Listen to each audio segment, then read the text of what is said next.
Hello guys, magandang araw sa inyo at meron naman tayong panibagong tutorial ngayon para sa ating printing business. Okay? So meron tayo ditong papel.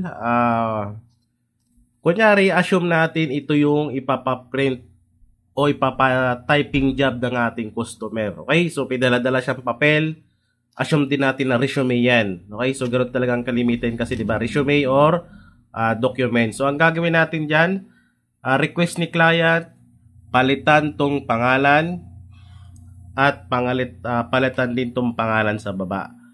Okay, so ang gagawin natin, ita-type natin to ng mas mabilis na paraan. Okay, hindi yung mano-mano kasi assume natin na maraming pila, mahabang pila, marami kang customer. So kailangan natin ma-type yan na mabilis. Okay, so ipapakita natin yan sa tutorial natin. Okay, so let's go. Umpisa na natin yan. Right? Okay guys, so unang paraan natin ay i-scan natin tong documents. Okay? So i-scan natin yan gamit yung online scanner natin. So ipapakita ko yan sa tutorial natin. Okay? So unang paraan natin, i-scan natin yan. Okay? Kung meron kang printer na may scanner, mas maganda. Pero kung wala kang scanner na printer, picturean mo na lang yung documents. Okay? So number 1, scan. Pangalawa, picture mo yung documents natin. Kasi dalawang bagay yung gagawin natin. Okay, so pipicturean mo to, kailangan makuha yung taas hanggang sa baba. Yung full na pagkaka-picture sa kanya. Yung kita lahat yung text niya. Okay? So umpisahan natin yan step by step. Okay guys, so mabilisan na lang tayo. Okay, so ang next natin gagawin pagkatapos natin i-scan yung documents, or kung wala ka naman scanner, picturean mo na lang. Tapos i-upload mo, i-download mo dito sa computer mo. Okay, so next natin gagawin, itong link na to, itong website na to, andyan yung link sa description. So click na lang. Okay? So online ito, online converter. Ayan, so meron din siyang PDF to Word. So try nyo na lang. Ito yung ginagamit ko at napakaganda gamitin. Okay, so ang gagawin natin ay i-click mo lang yung image to text. Okay? So, image to text. I-click mo lang yan. So, pag lumabas yan, ilagay mo dyan yung na-scan natin. So, may pangalan na yan guys. Scan docs. Nilagyan ko ng pangalan. Okay? So, click mo lang, open. Tapos, pag nag-uploading na siya, click mo yung start.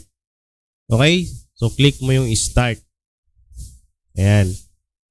Tapos yan, hintayin mo na lang siya. Dito sa website nito guys, libre lang. Pero meron naman siyang limitation. May limit siya. Okay? Pero mas goods na goods to kaysa sa iba.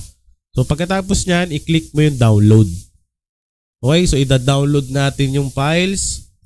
Pag na-download yan, tignan mo yung folder. Okay? So nandun lang yung folder na yon at i-open mo yon. Okay guys, so tignan mo yung download folder mo. So nandyan yan. So andito yung sa atin. I-click mo lang yan. Ayan, so andito na kaagad guys. So ganun siya kabilis, di ba? I-scan mo lang yung documents or yung bibigay sa yung papel.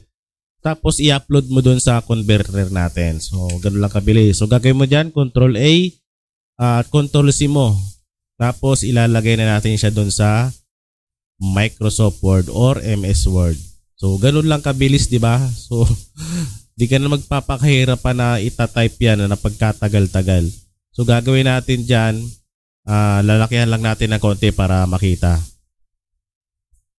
Yan, gawin lang nating 14. So, 14. Tapos, sabi ni client, palitan daw ng font. So, gawin natin Bookman Old, di ba? So, ayan. So, dito, tanggalin mo lang yan kasi hindi siya nare-read yung mga ganun special character. So, delete mo yan. Palitan mo ng ganyan. So, tignan natin, i-upload natin yung in-scan natin kanina. I-match natin doon kasi double check mo din naman yan para sigurado lang. Pero mabilis naman siya, di ba? Yan. Click lang natin yan. So, ito na yan guys, di ba? So, ito yung picture na in-scan natin. So, sabi ni client, palitan daw ng pangalan sa taas. So, gagawin mo dyan, lagay mo 1 De La Cruz. Okay? So yun yung request ni client, palitan ng pangalan, palitan ng font. Okay, tapos sa baba ganun din, palitan daw ng pangalan. Yan. So 1 De La Cruz. Napakadali, di ba? Kaysa mag-type ka. So double check mo na rin para sigurado.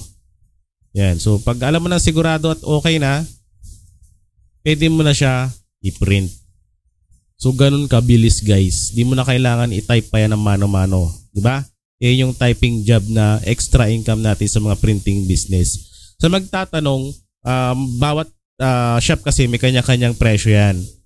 Okay? So iba naman may 30, may 20. Pero sa akin, guys, pag ganito ay 50 yan. Okay? So ganun talaga ang presyo ko, 50. So 50 tapos yung print na isang pirasong ganito ay 5 pesos. Okay? So 50 yan. So kasama naman dyan yung soft copy niyan. Ibibigay mo yung soft copy nito. Isi-save mo siya na as MS Word or PDF. Tapos isi-send mo sa client mo. So kasama na siya dun sa 50 pesos. Okay? Kung marami ka na mga katabing printing shop, pwede mo babaan 30 pesos. Pinakamababa na siguro dyan 20. Kasi diba, kahit papaano siyempre isipin din ang customer mo, mahirap yung ginawa mo, diba? So di naman magre-reklamo yan. So para sa atin ay diskarte na lang natin to na kung paano mag-type or mag-accept ng typing job sa printing business natin. Okay? So ganun lang kabilis. Ang gagawin mo, yung picture, yung papel na pag binigay sa iyo ng client mo, yung customer mo, i-scan mo or picturean mo. Okay? Tapos i-upload mo dun sa converter natin. Okay? Tapos i-paste mo dito sa MS Word at i-print mo na. Okay, bago mo i-print, i-edit mo muna kung may babaguhin, i-double check mo yung mga word kung tama ba at i-print mo na. So ganun lang kabilis, di ba? Wala pang ano yan.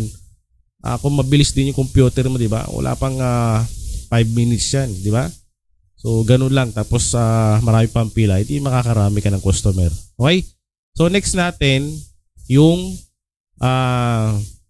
pinictura natin kasi di ba yung iba naman walang scanner. So papakita na natin kung paano ang proseso ng pinicturan yung documents. Okay? Okay, so balik tayo dito sa ating converter natin sa free converter online. So click ulit natin yung image to text.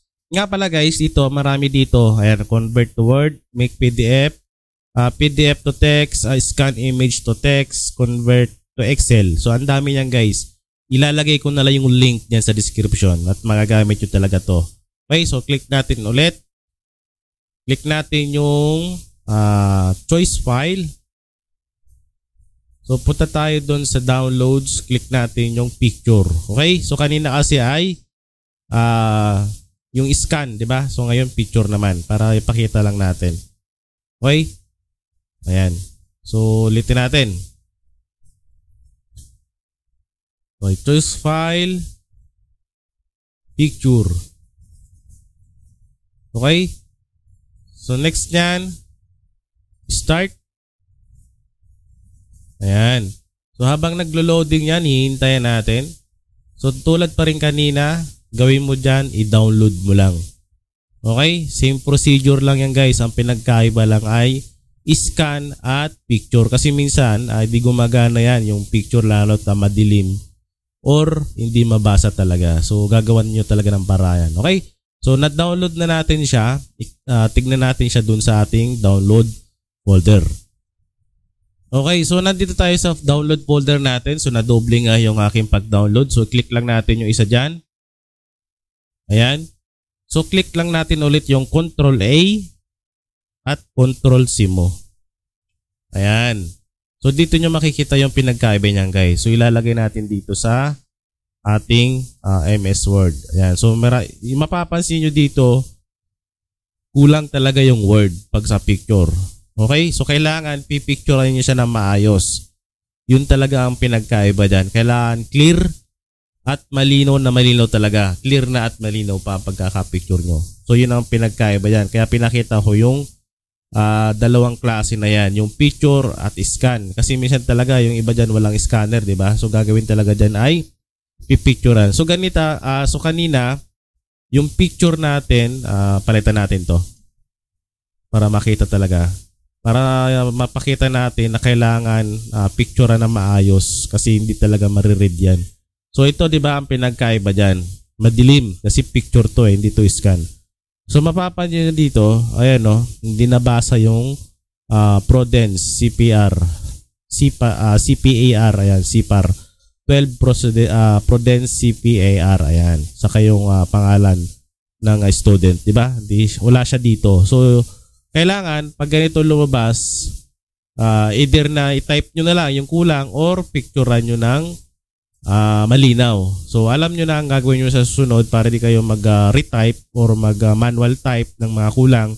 Picturean nyo na ng maayos para sigurado, di ba? Para hindi na kayo uulit. So pinakita ko talaga to para makita nyo yung pinagkaiba ng scan at picture. Kapag wala kang scanner, kailangan picturean mo ng maayos, di ba? Para hindi magkaganito. Okay? So malino na yan, guys. Same price pa din naman yan. Kailangan lang talagang picturean ng malinaw. So doon tayo sa step 2. Okay? Okay guys, so dito tayo sa step 2 kasi may point talaga na marami kayong customer ma-overuse nyo yung pre-online natin na converter. So marami naman, pwede kayong maghanap na ibang converter. Pag wala kayong mahanap na iba at meron kayong Canva account, pwede nyo gamitin yan guys. So ipapakita ko sa inyo yan. Okay? So dito gawa kayo ng blanco na template or layout. Yung blanco, okay? So 8x11, kahit anong size yan, pwede naman. Basta malatag nyo lang yung in-scan natin kanina na document. So gagawin mo dyan, punta ka ng upload. I-upload mo yung yung in-scan natin na documents, okay? So gagawin natin dyan, i-upload natin yan. Yan. So click mo lang yan. So ito yung sa customer natin, diba? Yung in-scan natin. Yan. Assume din natin na ito yung picture natin. Kailangan malinaw talaga yung picture para mag-work talaga siya at kompleto yung mga words niya. Okay? So dito, i-click mo itong i-click mo itong image na yan na in-upload natin. Okay? So click mo yan. I-click mo yung edit photo. Kailangan naka-click to para lumabas yung edit photo. Okay? So click mo yung edit photo. I-click mo yung grab text. Okay, so ito yung bagong feature dito sa Canva. Hindi lang siguro siya bago, matagal na rin to. Ngayon ko lang siya naipakita. So click mo yung grab text. Okay, so magpa-process yan, hihintayin mo yan mag-process. Nga pala guys, itong grab text na to ay para lang to sa mga pro account. Yun nga lang talaga, para lang sa mga pro account. So tignan mo naman, di ba? So ang bilis niya. Ayan o, na-convert niya kaagad siya ng text. Image to text kagad siya. Ganun siya kabilis, ganun kaganda pag may pro account sa Canva. Okay? So kung wala ka naman pro account sa Canva, click mo lang yung nasa description. Mag-sign up ka dyan ng libre. Pero kung gagamit ka ng ganito, kailangan mo mag-upgrade ng pro. Pero malaking tulong naman siya, di ba? Ayan. So gagawin natin dyan, i-click mo yan, ka-copy paste mo. Okay? Ka-copy paste mo yan. Ayan, no? Yan. So, ika-copy paste mo ito. Ilalagay mo to dun sa MS Word. Okay? So, ilalagay mo to dun sa MS Word mo. So, lagay natin. Unahin natin tong Carlos P. Romulo. So, Control A, tapos Control C para makopy natin. Tapos, punta tayo dun sa Word. Ayan, so dito, ito yung diba yung kanina. So delete lang natin yan. Control B natin. Okay, so meron na tayong Carlos Romulo. So yan yung una natin. Tapos balik ulit tayo dun sa ating Canva. Ano ba yun? Yun. So dito, Control A mo ulit, tapos Control C mo. Okay, so balik ulit tayo dun sa ating MS Word. So copy mo lang. Ayan o, diba? Ganun lang kabilis. Balik ulit tayo dun sa ating Canva. Copy ulit natin, Ctrl A, Ctrl C, at balik ulit tayo dun sa ating Word. So ganun lang siya kabilis guys, tapos saka mo siya i-adjust. Ayan o, a-adjust mo na lang yan, o control mo yan, punta ka dito, so yung ito, line and paragraph spacing, line spacing, i-auto mo as single, yan, para magdikit. Ito rin, pagdikitin din natin yan, para yung spacing niya, ma-maximize niya. Yan, single mo lang, yun, so ganun kabilis. So punta tayo doon sa pinakalas. Ito, Ctrl A para ma-select all, Ctrl C. Okay, so balik ka ulit doon. Dito, Ctrl B mo. So ganun lang kabilis guys. I-maximize mo ulit yung spacing niya. Okay, no? So di ba? So ganun lang kabilis. Di mo na kailangan siya i-type para ma-type mo yung pinapagawa sa'yo ng customer. Saka mo siya aayusin ngayon. Palitan mo lang ng font. Ganun lang naman yun eh. Select mo all. Select all. Tapos bookman. Diba? O, ganun lang. Tapos ito, edit mo na lang. O, 1 de la Cruz. O, diba? So, saka may print. So, ganun lang kadali. At kabilis. Basta meron kang account sa Canva, or kung wala naman, yung converter natin online, libre naman yan pero may mga limitation yan. Di ka pwedeng maggamit niya na isang araw na sunod-sunod. Meron limit yan. Pero try nyo din, di ba? At mag-search kayo sa online kung ano pa yung mga alternate para kahit papano ay mayroon tayong paraan para ma-type yung pinapatype sa atin ng customer natin. Okay? So ganun lang guys ang ating simple tips para sa mga baguhan sa printing business, at sana nakatulong ako. At kung nakatulong naman, pa-subscribe naman guys, at maraming salamat sa mga nanonood dyan. Okay, so good luck. Comment lang kung mayroong mga tanong.